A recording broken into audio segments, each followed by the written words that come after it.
Uma vez eu encontrei uma senhora no aeroporto e ela já era bem idosa.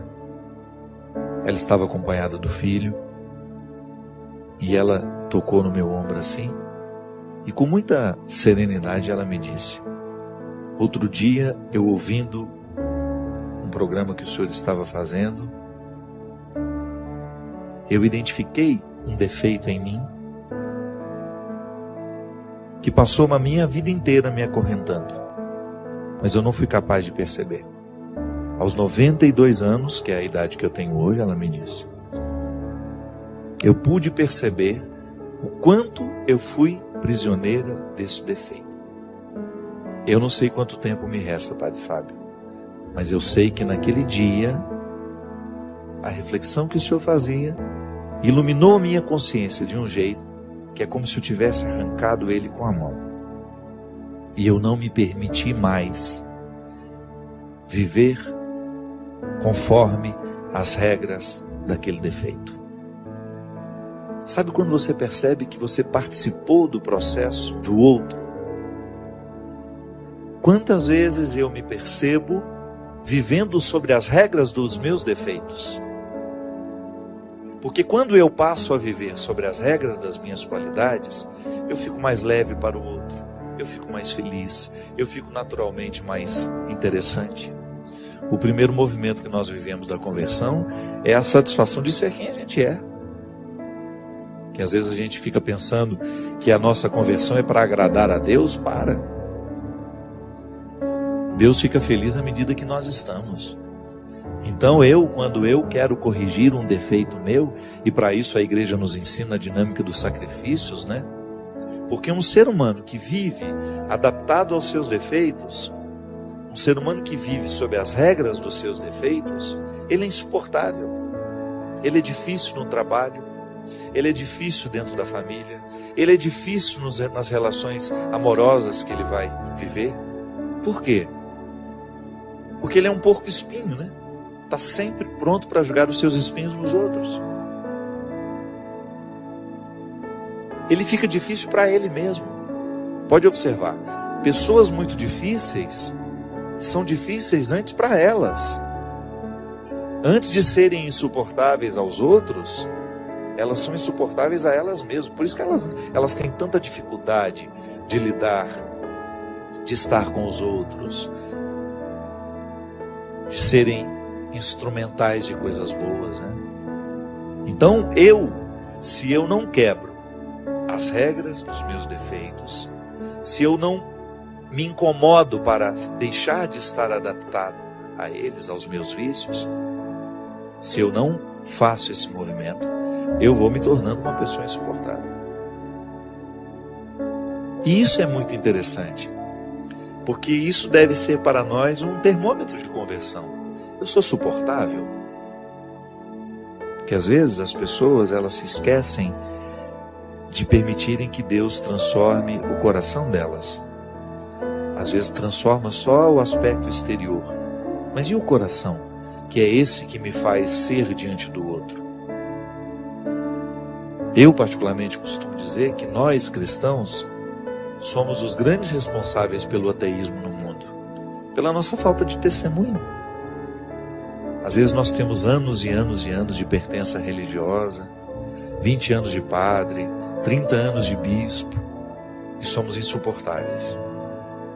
Somos deselegantes, somos grosseiros. Eu não sei onde é que Deus está nessa história. Se o processo de Deus na nossa vida é justamente amansar o nosso coração, é fazer-nos quebrar as regras dos defeitos, é a gente deixar de estar adaptados ao mal. Se eu me torno uma pessoa insuportável aos outros, eu preciso sim rever o quanto de Deus já aconteceu em mim. Que conversão é essa que não me torna uma pessoa mais leve para os outros? É o primeiro sinal, minha gente, de quem se diz religioso. Porque é o fruto da espiritualidade em nós. Eu não me sentir melhor que ninguém. Eu olhar nos olhos dos outros sem ter a pretensão de que sou melhor que eles. Se eu sou um bom chefe, não tem problema ser duro. O bom chefe costuma ser duro, exigente, mas nunca arrogante. Exigente, mas nunca intolerante. Exigente, mas não insuportável. Você sabe que uma vez, diante de uma dificuldade que eu estava tendo, um momento que eu estava vivendo difícil na vida, eu estava percebendo que a minha equipe tinha medo de mim. E nada pode ser pior do que isso. Uma coisa é a sua equipe ter respeito por você. Outra coisa é ela ter medo de você. Quando eu coloco medo nos outros, eu preciso rever com muita honestidade a minha conversão.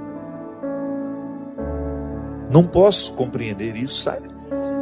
Quando eu, no exercício de ser quem eu sou, eu distrato as pessoas, finjo que elas não existem, que você se acha o melhorzão, o bonzão da história. Quantas vezes nós vemos isso? Ao passar pelo prédio, o porteiro que está ali, meu Deus, esse homem participa da minha vida.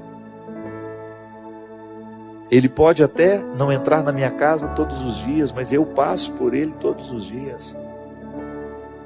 Eu quero saber quem ele é. Eu quero saber o nome dele. Eu quero participar. Eu quero estabelecer com ele a partir daquele momento pequeno que nós temos. Às vezes as pessoas não olham nos olhos umas das outras. E a gente diz que está convertido. Ou que está em processo de conversão. Tá bom, mas que processo é esse que não acelera a nossa simplicidade, a nossa leveza?